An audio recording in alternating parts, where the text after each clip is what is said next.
Tiwala pa rin si Pangulong Ferdinand Marcos Jr. na walang opisyal ng Philippine National Police at Armed Forces of the Philippines na sangkot sa umano'y namumuong destabilisasyon laban sa kanyang administrasyon.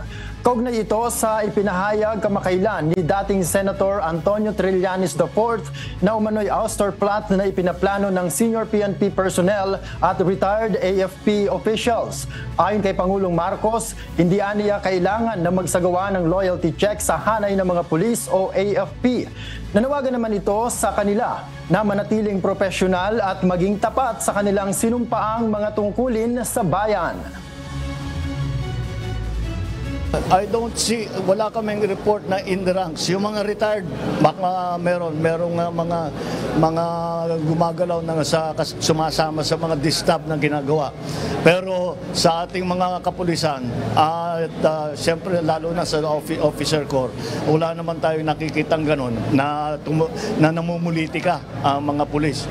Ang ano ko naman, kahit hindi mo ako binoto, okay lang sa akin. Basta't maging professional ka, gawin mo yung trabaho mo ng tama. Yun lang naman ang hinihiling ko sa lahat ng pulis, sa lahat ng armed forces.